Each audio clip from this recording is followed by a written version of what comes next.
살아계신 하나님의 말씀은 마태복음 26장 26절에서 30절의 말씀입니다. 26장 26절에서 30절까지의 말씀입니다. 제가 받들어 읽겠습니다. 그들이 먹을 때에 예수께서 떡을 가지사 축복하시고 떼어 제자들에게 주시며 이르시되 받아서 먹으라. 이것은 내 몸이니라 하시고 또 잔을 가지사 감사 기도하시고 그들에게 주시며 이르시되 너희가 다 이것을 마시라. 이것은 죄사함을 얻게 하려고 많은 사람을 위하여 흘리는 바 나의 피 곧 언약의 피니라. 그러나 너희에게 이르노니 내가 포도나무에서 난 것을 이제부터 내 아버지의 나라에서 새 것으로 너희와 함께 마시는 날까지 마시지 아니하리라 하시니라. 이에 그들이 찬미하고 감난산으로 나아가니라. 아멘. 주보에 있는 하이델베르크 교리문답 제78문, 79문을 함께 읽겠습니다.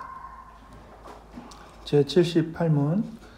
떡과 포도주는 그리스도의 실제 몸과 피로 변화하는 것입니까? 아닙니다. 마치 세례의 물이 그리스도의 피로 변화하거나 그 자체가 죄를 씻어내는 것이 아니라 단지 하나님께서 주신 상징이요 담보이듯이 주의 만찬의 떡이 비록 성례의 성질과 용어상 그리스도의 몸이라 부를지라도 그리스도의 실제 몸으로 변화되는 것은 아닙니다. 제79문.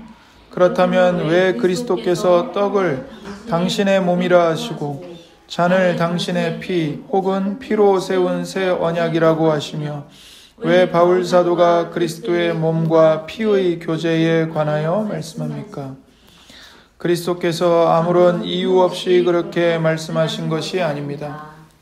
그분은 떡과 포도주가 우리 육신의 몸을 보존하듯이 십자가에 달린 주님의 몸과 흘리신 피가 우리로 영원한 생명을 얻도록 하는 영혼을 위한 진정한 양식이요 음료라는 사실을 가르치시려는 것입니다. 주님께서는 우리가 이 거룩한 상징을 주님을 기념하면서 입으로 받을 때 무엇보다도 눈으로 볼 수 있는 이 상징과 담보를 통하여 우리가 당신의 성령으로 말미암아 당신의 몸과 피에 확실히 진정으로 참여한다는 사실을 보증하려고 하십니다. 마치 우리 자신이 몸소 모든 고난을 당하고 순종한 것처럼 주님의 모든 고난과 순종이 우리의 것이 되는 것입니다. 아멘.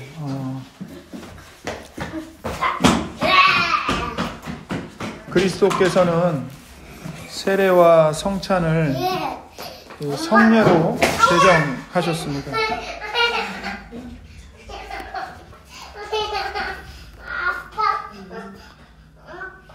주님께서 세례와 성찬으로 성례를 제정하신 이유는 믿음이 연약한 우리를 돕기 위함이었습니다. 그러니까 주님의 떡과 포도주를 우리의 눈으로 보고 또 우리 입으로 먹음으로써 그 복음의 약속을 확실하게 믿고 확실하게 신뢰할 수 있도록 하기 위해 성찬을 제정하신 겁니다. 그러니까 말씀으로 예수님이 우리를 어떻게 구원하셨는지를 말씀으로 들려주시는 것에서 그치는 것이 아니고 이 성찬의 떡을 땜으로써 빵을 땜으로써 우리의 눈으로 그걸 보죠. 빵이 찢기는 걸 보면서 예수님의 몸이 나를 위해 이렇게 찢어지셨구나 보는 거예요. 포도주를 보면 부어지는 포도주를 보면서 예수님이 나를 위해 그 몸의 피를 이렇게 쏟아 부으셨구나. 그걸 눈으로 보죠. 그리고 보는 것에서 그치지 않고 그걸 또한 우리가 이제 먹습니다. 먹음으로써 하나님의 사랑과 예수님의 은혜가 얼마나 확실하며 얼마나 실제적이며 얼마나 좋은 것인지를 우리가 경험하게 되는 겁니다. 그래서 성찬은 이 떡과 포도주를 먹고 마시는 것이 확실한 것처럼, 그러니까 떡과 포도주를 먹고 마시는 것은 확실한 거잖아요. 그게 뭐 허상이거나 이게 아니잖아요. 실제로 먹고 맛을 보고 느끼는 거잖아요. 우리가 이게 확실하죠. 그런 것처럼 예수님이 나에게 내 죄를 대속하시는 이 대리속죄의 은혜를 베풀어 주시고, 또 예수님이 내 영혼을 하늘의 양식으로 먹이시고 돌보신다는 약속이 그만큼 확실하다는 것을 보증하는 겁니다. 그래서 또한 성찬은 우리에게 뭘 보여주냐면, 그 믿음으로 떡과 포도주를 먹고 마시는 우리들이 그리스도와 이렇게 하나로 연합된다는 사실을 성찬이 보여주는 거예요. 그래서 성찬의 떡은 그리스도의 몸을 상징하고, 성찬의 포도주는 그리스도의 피를 상징해요. 그 그리스도의 살과 피를 표시하는 성찬을 받아 먹음으로써 내가 그리스도의 뼈 중에 뼈요, 살 중에 살이 된다는 것을 보게 되는 거죠. 성찬이 그걸 보여주는 거예요. 그래서 그리스도와 내가 한 몸이고, 또 그 한 떡을 떼서 받아 먹는 우리 모두가 다 그리스도의 한 몸이다. 이거를 성찬은 보여주는 겁니다. 그런데 이제 그런 의미를 갖고 성찬을 통해서 떡과 포도주를 먹고 마실 때 우리가 이제 그리스도의 몸을 먹고 그리스도의 피를 마신다고 얘기를 하잖아요, 보통. 이게 이제 어떤 의미인가?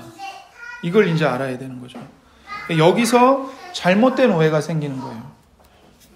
그러니까 성찬에 떡을 가리켜서 그리스도의 몸이라고 얘기하고, 성찬에 포도주를 가리켜서 그리스도의 피라고 말을 하니까, 성경에서도 그렇게 말씀하시잖아요. 그렇게 말씀을 하니까 어떤 오해를 하냐면, 성찬에서 받아 먹는 떡과 포도주가 실제로 예수님의 살과 피로 변한다고 오해를 하는 거예요. 이제 천주교회가 이렇게 오해하고 이렇게 가르치고 이렇게 믿습니다. 그래서 천주교회가 말하는 성찬은 화채설이에요. 화채설. 그러니까 될 화자에다가 몸채자죠. 빵과 포도주, 떡과 포도주가 실제로 예수님의 살과 피로 변화된다는 거예요. 그래서 화채설이죠. 그들은 그렇게 성찬을 이해해요. 그들은 그리스도께서 영적으로 임재하시는 것이 아니라, 우리는 영적 임재설이죠. 내가 그 믿음으로 그 떡과 포도주를 먹고 마실 때 하늘에 계시는 그리스도께서 영적으로 우리 가운데 임재하신다고요. 우리와 함께 교통하신다고요. 그런데 천주교회는 그 영적 임재가 아니고, 그리스도께서 떡과 포도주가 실제로 그리스도의 살과 피로 변화한다고 믿는 겁니다. 그래서 성찬을 집례하는 신부가 이 떡과 포도주를 들고 이것은 나의 몸과 나의 피니라 말하는 순간에 떡과 포도주가 실제로 예수님의 살과 피로 바뀐다는 거, 변화된다는 거. 그런데 눈으로 보는 모양과 입으로 먹는 맛은 여전히 떡이고 포도주예요. 실제로 바뀐다고 말하지만, 그렇다고 해서 천주교회 성도들의 눈에 그 떡이 실제 살조각으로 보이고 그렇게 보이진 않는다는 거죠. 그러니까 모양은 떡이고 포도주예요. 맛도 떡이고 포도주예요. 근데 이제 천주교회는 어떻게 주장을 하냐면, 떡과 포도주의 겉모습은 바뀌지 않는데 그 떡과 포도주 속에 있는 실체가 그리스도의 몸과 피로 바뀐다고, 변화된다고 얘기를 하는 거예요.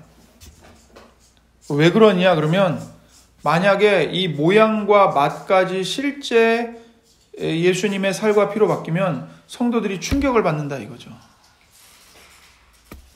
그러니까 진짜 그 사람의 살을 먹고 사람의 피를 마시게 되는 거니까 충격이 클 거 아니에요.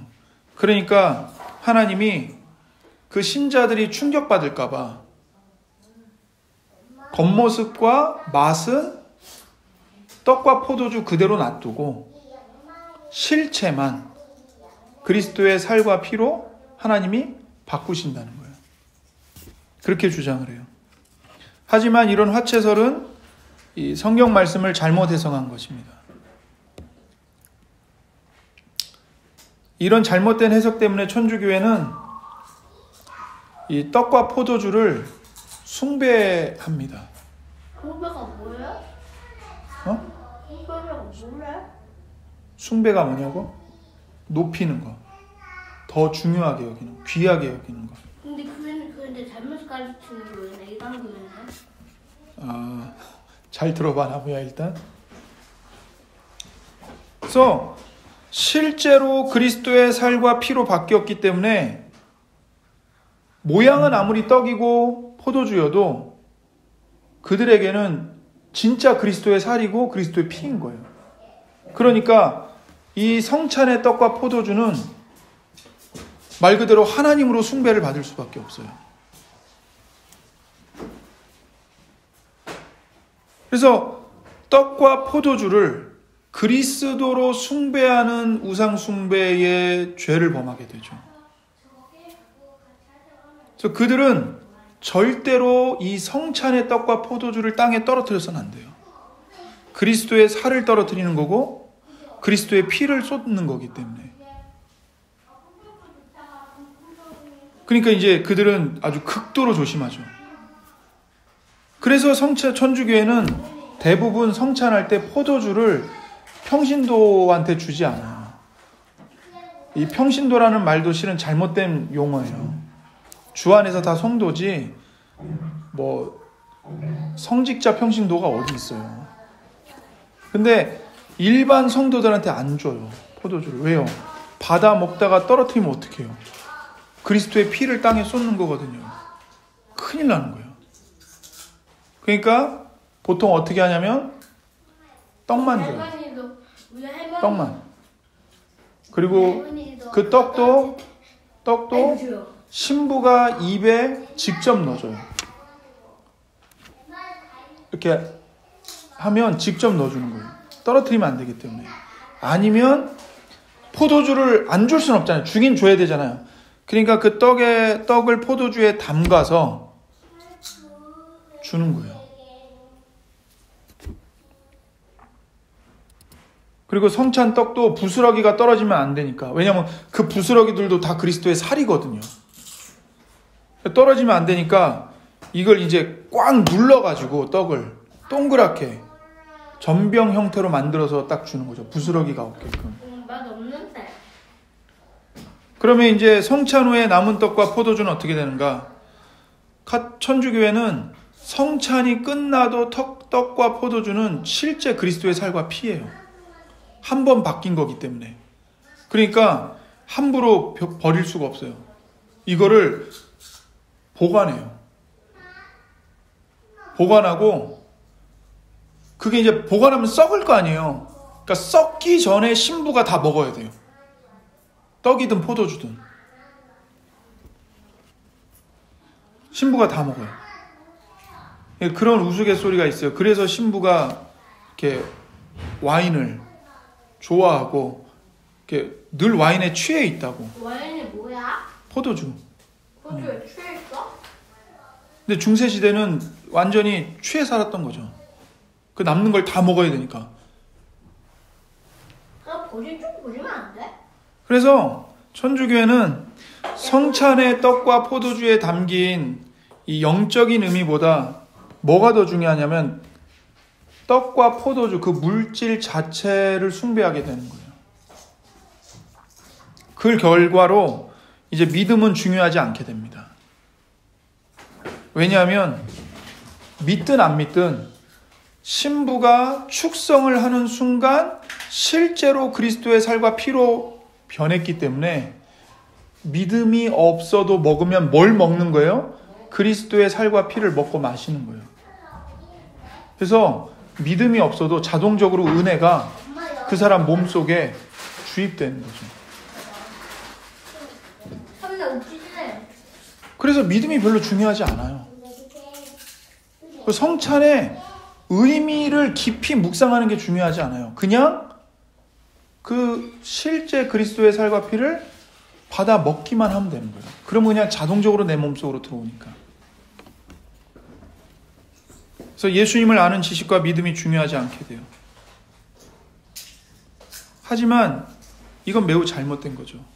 우리가 주님의 살과 피를 먹고 마신다는 것은 오직 믿음으로 이 주님의 공로, 십자가의 공로를 우리가 믿음으로 의지한다는 뜻이에요.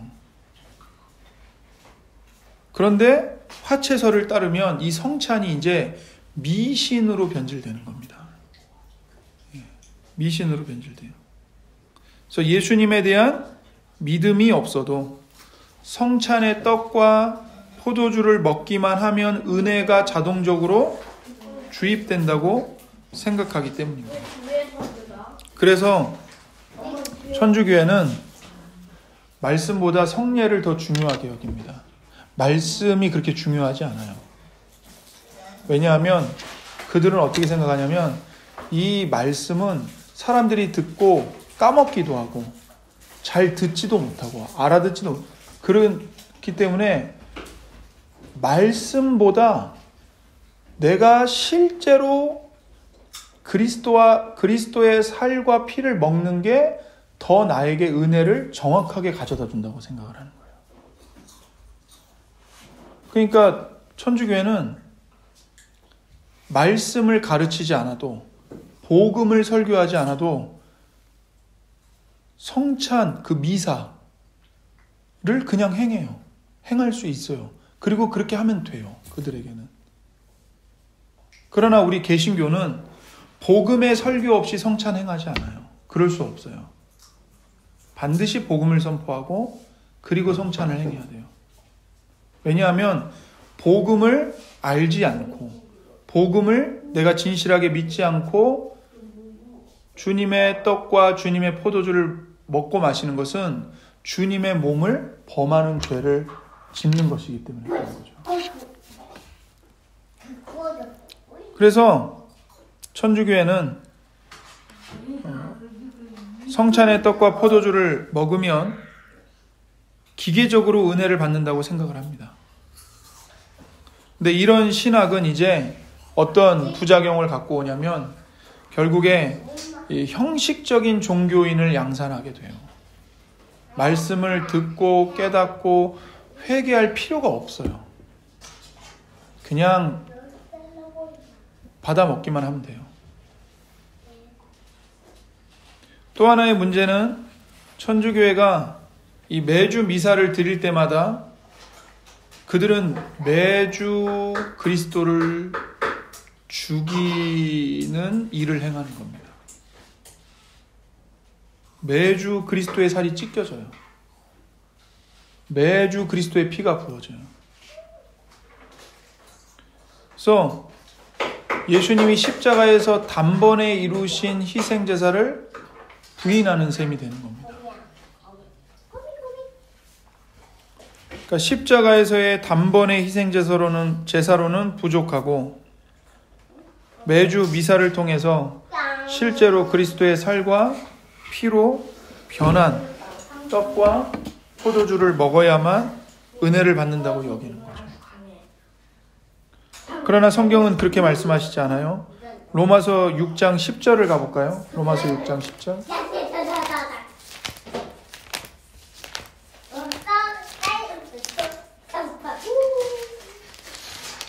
로마서 6장 10절.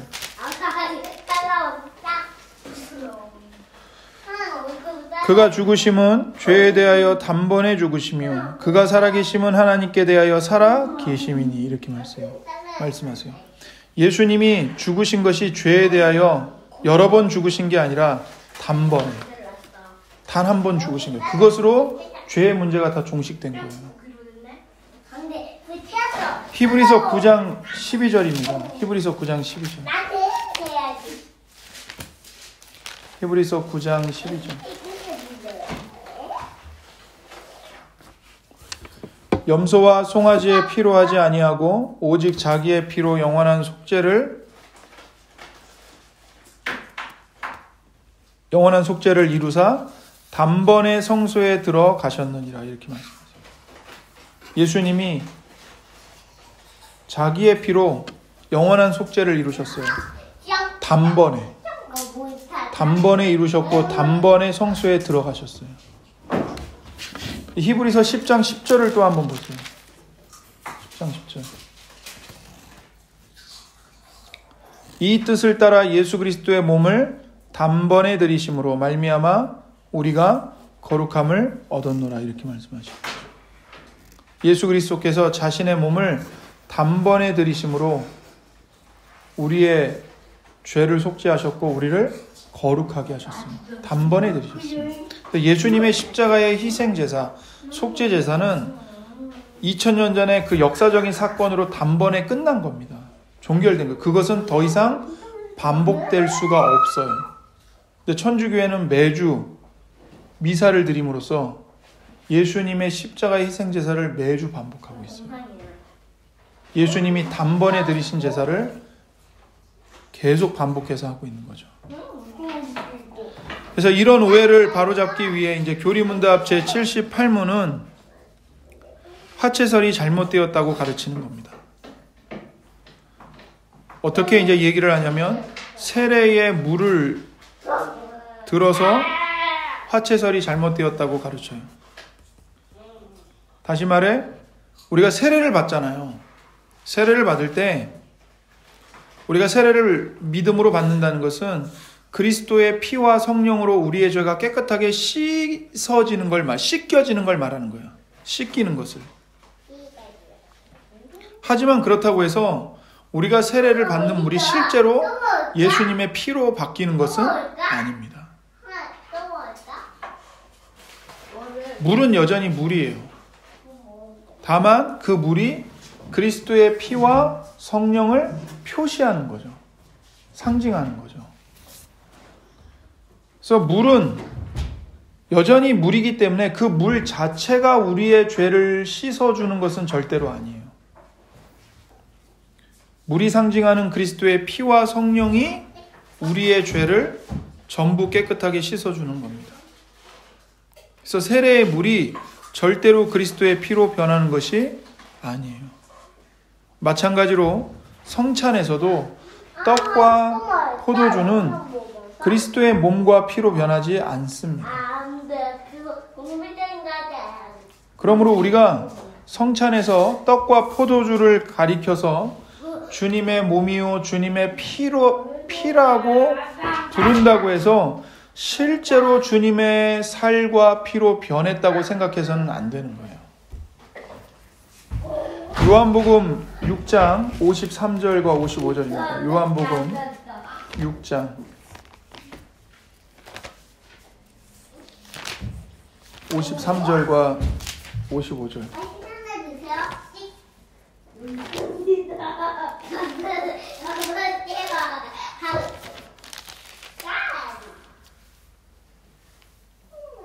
(6장 53절과 55절) 예수께서 이르시되 내가 진실로 진실로 너희에게 이르노니 인자의 살을 먹지 아니하고 인자의 피를 마시지 아니하면 너희 속에 생명이 없느니라. 내 살을 먹고 내 피를 마시는 자는 영생을 가졌고 마지막 날에 내가 그를 다시 살리리니 내 살은 참된 양식이요 내 피는 참된 음료로다. 이렇게 말씀하십니다. 예수님이 여기서 내 살을 먹고 내 피를 마시는 자는 영생을 가졌고 이렇게 말씀하시죠.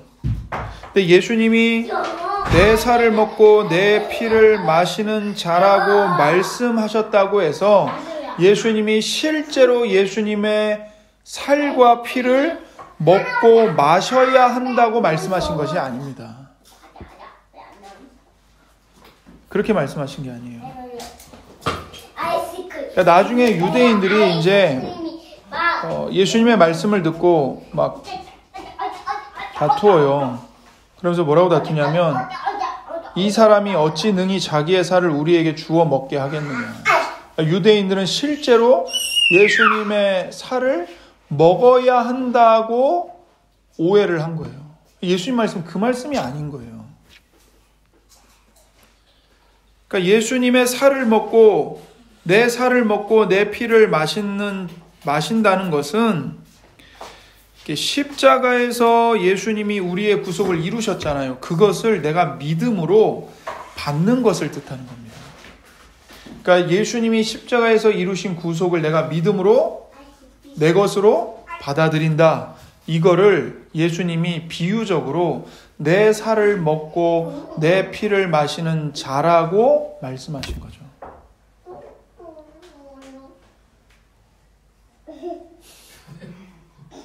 아니, 표정이 되게 심각해가지고. 그러니까 내 살과 내 피는 예수님이 십자가에 못 박히심으로 고난을 당하심으로 예수님의 살이 찢어지고 피가 우리의 죄를 위해 쏟아질 것을 가리켜서 말씀하시는 거예요.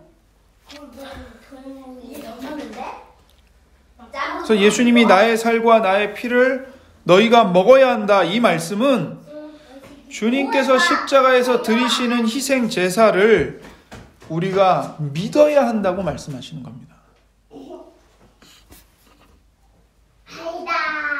우리 주님의 십자가의 희생과 부활의 능력을 바라보고 주님께만 의지할 때에 구원이 있다. 주님을 믿는 자만 영생이 주어진다. 이 말씀을 하신 거죠. 그래서 주님의 살과 피를 먹고 마신다는 것은 오직 믿음으로 예수님의 구원의 은혜를 의지한다는 뜻입니다. 그렇기 때문에 주님의 떡과 포도주를 먹고 마시는 자는 자신이 죄인이라는 것을 깊이 생각해야 돼요. 그것을 그냥 가볍게 생각하면 안 돼요. 그러니까 우리가 성찬의 떡과 포도주를 보면서 내 죄가 얼마나 무서운 것인지를 우리가 보게 돼요. 하나님의 아들이신 예수님이 왜 그 몸이 십자가에 못 박혀서 살이 찢어지고 피를 흘리며 죽으셔야 됐어요? 나의 죄 때문에. 내 죄가 그만큼 크기 때문에. 내 죄에 대한 하나님의 진노가 그만큼 크고 내 죄에 대한 형벌을 요구하시는 하나님의 공의가 그만큼 엄중하기 때문에 하나님의 아들이 죽지 않고는 내 죄의 문제를 해결할 수 없기 때문에 하나님의 아들께서 나를 대신하여 피 흘려 죽으신 거란 말이에요. 그러니까 성찬을 우리가 눈으로 보고 그걸 내 입으로 먹고 마실 때 하나님의 아들을 죽인 나의 죄는 얼마나 큰가? 난 하나님 앞에서 얼마나 큰 죄인가? 이것을 생각하면서 먹어야 된다고요. 두 번째, 그럼에도 불구하고 하나님이 나를 사랑하사 나를 위하여 나를 구원하시기 위해 하나님의 아들을 십자가에 내어주셨다. 하나님 아버지의 사랑은 또 얼마나 큰가? 그리고 그 아버지의 뜻에 순종하여 이 땅에 사람으로 태어나신 그리고 일평생을 나를 위해 사시고 나를 위해 죽으신 예수님의 은혜는 또 얼마나 큰가? 이 두 가지를 동시에 생각해야 되는 거예요. 내가 하나님 앞에서 얼마나 큰 죄인인가? 그럼에도 불구하고 하나님이 예수 그리스도 안에서 나를 용서하시고 사랑하신다. 그래서 나는 정말 흉악한 죄인이면서 그러나 동시에 나는 하나님 아버지의 무한한 사랑을 받는 존귀한 자이다. 이 내 정체성의 양면성을 둘 다 생각합니다.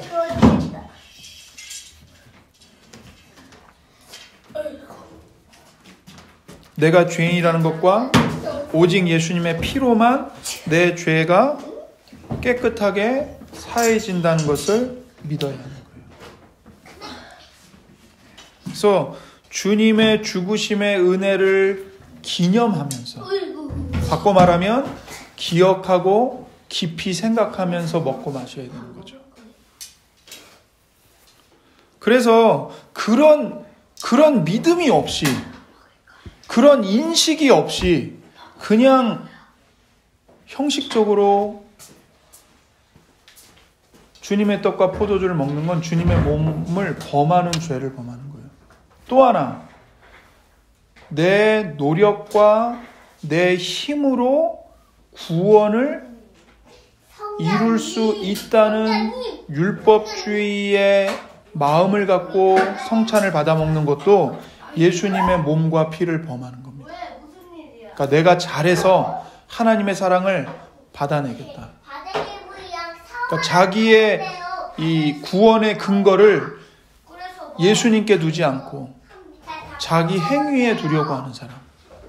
그러면서 예수님의 떡과 잔을 먹으려고 한다면 예수님의 몸과 피를 범하는 거죠. 그러니까 우리는 하나님 앞에서 두 종류의 죄인이 있음을 기억해야 돼요. 하나는 의도적으로 하나님의 말씀을 거부하고 불순종하는 사람이에요. 그러니까 대놓고 하나님을 대적하는 사람. 이런 죄인이 있어요. 근데 또 하나의 죄인이 있어요. 어떤 죄인이냐면 자기 힘으로 열심히 하나님의 계명을 순종하려고 하는 사람. 그 사람도 죄인이에요. 바리새인. 그래서 내 힘으로 하나님의 계명을 지켜서 내 힘으로 하나님의 은혜를 받아내려고 하고 하나님의 계명을 잘 지키는 나를 자랑하고 나를 높이는 사람. 죄인은 두 종류예요. 그래서 첫 번째 죄인은 누가복음 15장의 비유에 탕자와 같은 모습으로 드러나요. 나 아버지 말씀 듣기 싫다 이거예요. 아버지한테 재산 받아가지고 멀리 도망가 버리죠. 대놓고 난 하나님 싫어. 난 교회도 싫어. 난 내 마음대로 살 거야. 그리고 자기 마음대로 사는 세속적인 사람들. 근데 그들만 죄인이 아니에요. 또 하나의 죄인이 있어요. 그 탕자의 큰형. 아버지 옆에 있어요. 아버지를 종처럼 섬겨요. 그런데 그 큰형도 탕자만큼이나 아버지를 사랑하지 않아요. 오히려 아버지를 미워해요. 근데 왜 아버지께 붙어 있어요? 아버지 말에 순종해야 아버지의 유업을 내가 받을 수 있거든요. 그러니까 이 형도 탕자만큼이나 아버지가 빨리 죽었으면 좋겠다. 이 종로를 언제 끝나나. 그러면서 겉으로는 순종하는 척 하는 거예요. 그리고 아버지께 순종하고 싶은 마음도 없고 기쁨도 없는데 그냥 억지로 하는 거죠. 억지로. 왜요? 순종 안 하면 아버지의 유업을 내가 받을 수 없으니까. 그런 죄인이 있어요. 그런 죄인은 어디에 많을까요? 교회에 많죠. 종교인인 거예요. 종교인. 거듭나지 않은 종교인. 열심히 기도하고 헌금도 열심히 하고 봉사도 열심히 하고 교회에서 하라는 거 다 열심히 해요. 근데 정말 아버지의 사랑을 알고 나 같은 죄인을 용납해 주신 아버지의 은혜에 감격해서 기쁨과 감사로 아버지를 사랑하고 섬기는 게 아니라 종으로 섬기는 거예요. 내가 이렇게 안 하면 벌 받으니까. 내가 이렇게 힘들게 해야 내 자식들이 복 받으니까. 내가 이렇게 해야 구원받을 수 있으니까. 거듭나지 않은 종교인인 거죠. 그런 죄인은 교회 안에 더 많아요. 우리가 얼마든지 그럴 수 있어요. 우리가. 그러니까 그런 율법주의 정신에 사로잡혀서 내 힘으로 해내야 돼. 내가 이거 다 해야 돼. 그리고 나를 막 자랑해. 내가 이만큼 했어.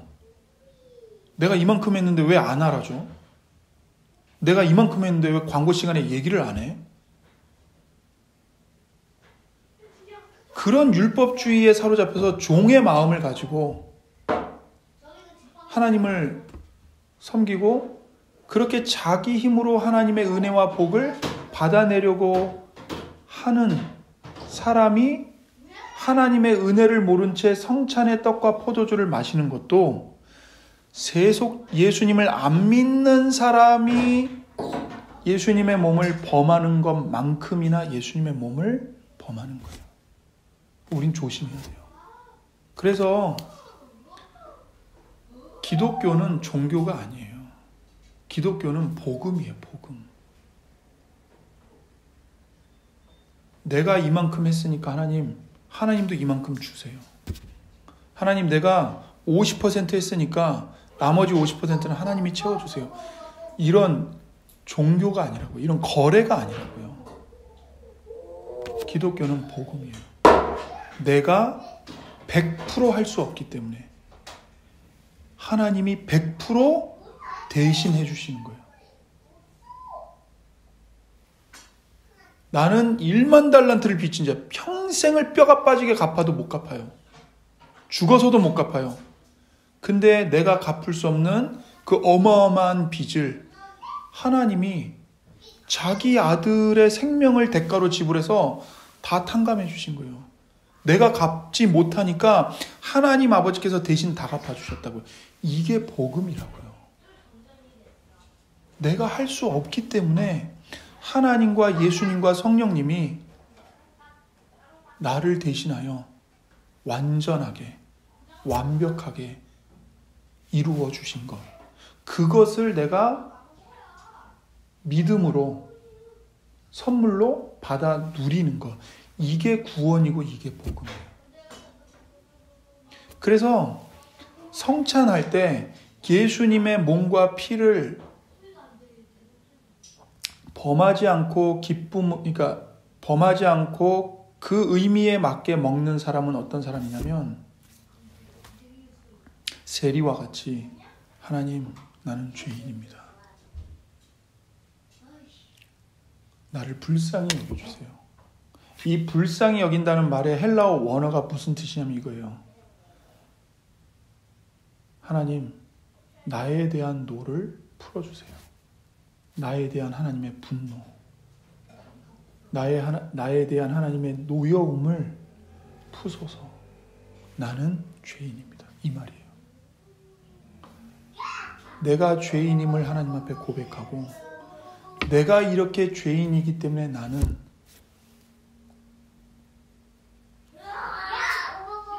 예수님의 살과 피가 반드시 필요합니다. 예수님만이 나의 구원을 이루어 주실 수 있습니다. 내가 이런 죄인이기 때문에 나는 예수님 없이는 못 삽니다.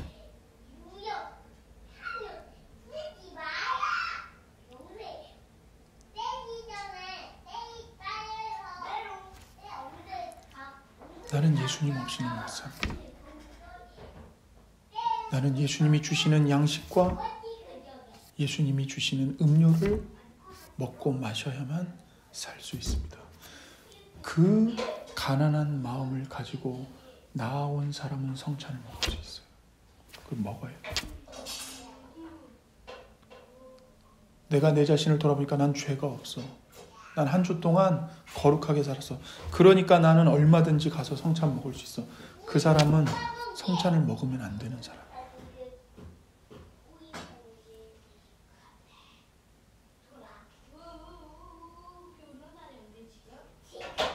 가난한 마음을 갖고 하나님 나는 실패자입니다. 나는 무능한 자입니다. 나는 미련한 자입니다.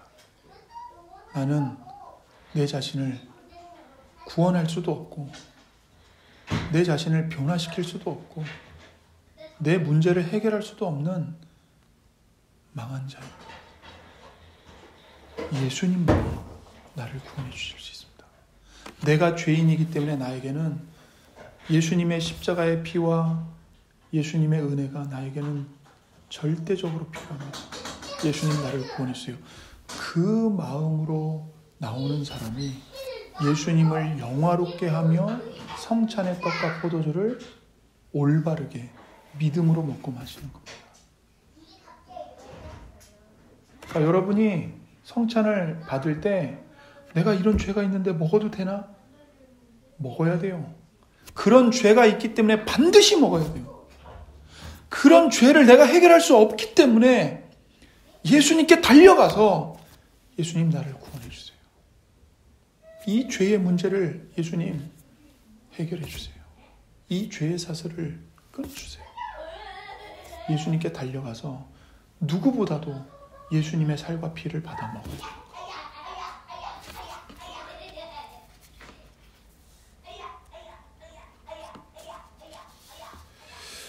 이제 교리문답 제79문은 성찬에 사용되는 떡과 포도주가 실제로 주님의 살과 피로 변하지 않는데 왜 성경은 그 성찬의 떡과 잔을 그리스도의 몸이요 그리스도의 피로 부르냐고 이제 질문을 하는 거예요. 예수님이 직접 말씀하셨잖아요. 내 살과 내 피를 먹는 자 이렇게 말씀하셨잖아요. 실제로 예수님의 살이 아니고 실제로 예수님의 피로 변화하지도 않는데 왜 이렇게 말씀하시냐 이거죠. 사도 바울도 우리가 그 성찬의 떡과 포도주를 받을 때 그리스도의 몸에 참여하고 그리스도의 피에 참여한다고 말하잖아요. 왜 이렇게 얘기하냐? 이거죠. 이것은 왜 그런 거냐면 이 땅에서 우리가 먹는 빵과 포도주가 우리의 몸의 생명을 유지시켜 주잖아요. 그런 것처럼 십자가에서 몸을 찢으시고 피를 흘리신 주님의 구속의 은혜가 우리 영혼의 양식이 되고 우리 영혼의 음료가 되기 때문에 성찬의 떡과 포도주를 그리스도의 몸이요 피라고 부르시는 거예요.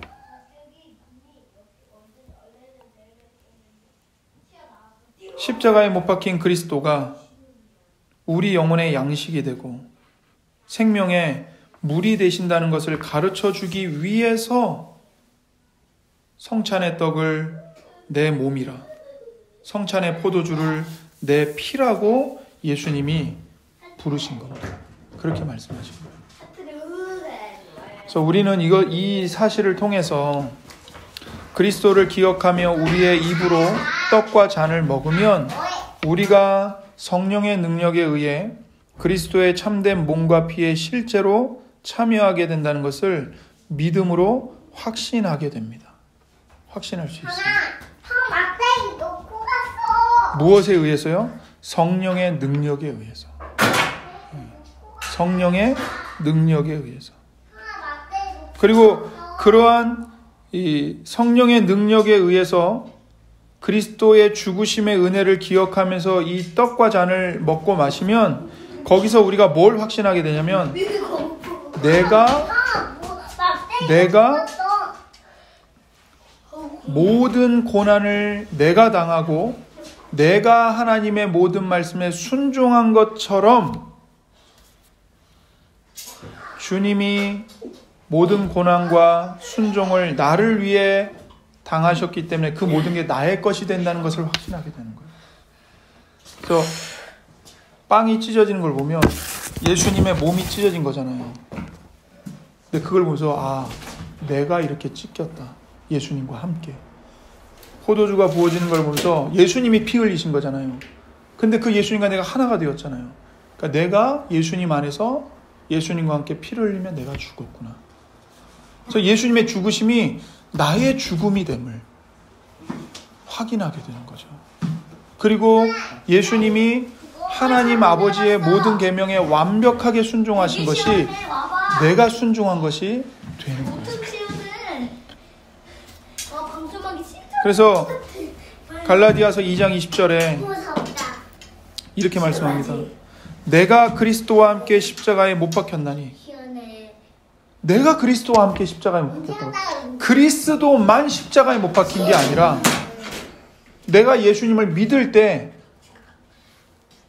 나도 그리스도와 함께 십자가에 같이 못 박혔다고요. 이건 나만 안 됐으면 나야. 그런즉 이제는 내가 사는 것이 아니요 오직 내 안에 그리스도께서 사시는 것이라.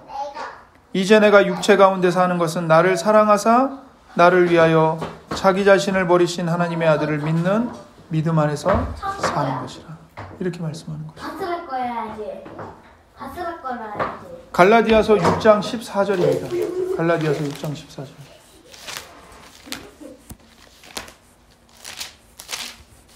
갈라디아서 6장 14절.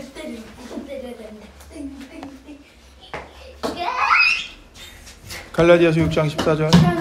그러나 내게는 우리 주 예수 그리스도의 십자가 외에 결코 자랑할 것이 없으니 그리스도로 말미암아 세상이 나를 대하여 십자가에 못 박히고 내가 또한 세상을 대하여 그러하니라.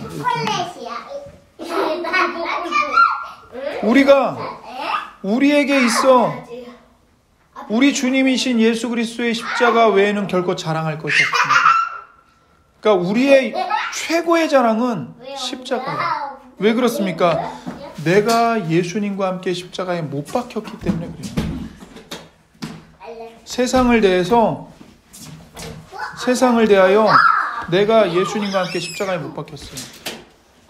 또한 세상이 나를 대하여 예수님과 함께 십자가에 못 박혔어요. 그래서 예수님이 십자가에 못 박히신 것이 나에게 이루어진 나의 사건이었어요. 그러니까 예수님과 내가 십자가에 못 박혔기 때문에 세상과 나는 더 이상 관계가 없어요. 세상이 나를 뭘 유혹하든 나에게 어떤 협박을 하든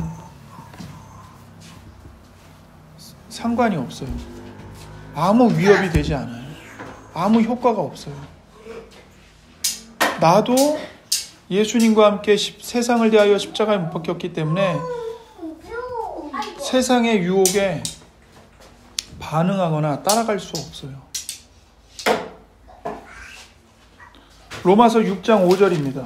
로마서 6장 5절.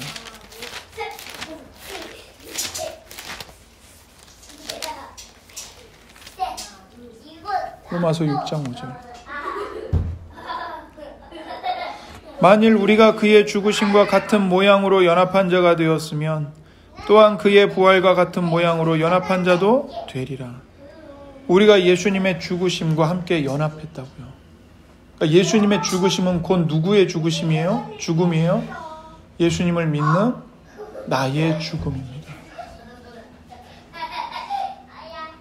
그리고 예수님의 부활도 나의 부활인 거고.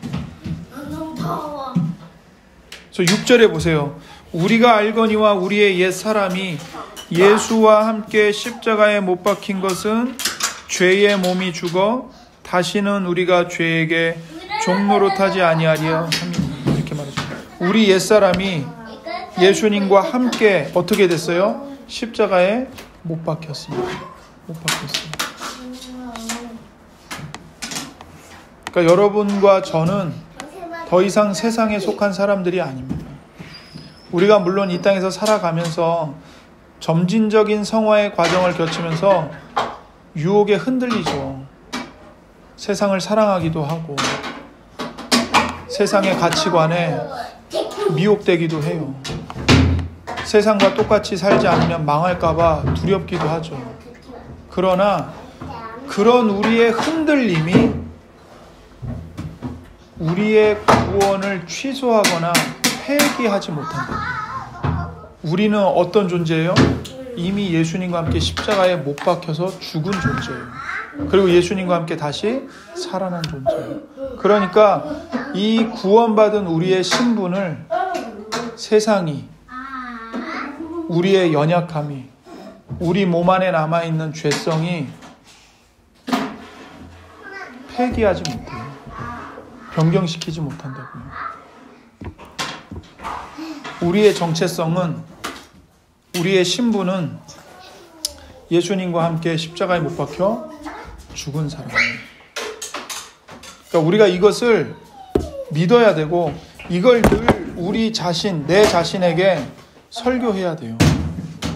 나는 예수님과 함께 죽은 사람이다. 세상이 아무리 내 앞에서 날뛰고 아무리 좋은 것으로 나를 오라고 손짓하고 그래도 나는 이미 예수님과 함께 십자가에 못 박혔기 때문에 세상을 향해 갈 수 없다. 이걸 자기 자신에게 자기가 설교를 해야 되는 거예요. 그래서 여러분은 교회 와서 목사를 통해 복음의 설교를 들어야 되고요. 또 하나, 여러분이 여러분의 입술을 통해서 여러분 자신이 하는 설교를 들어야 돼요. 그래서 예수님을 믿는 신자는 예수님과 함께 죽은 자이고 예수님과 함께 살아난 자입니다.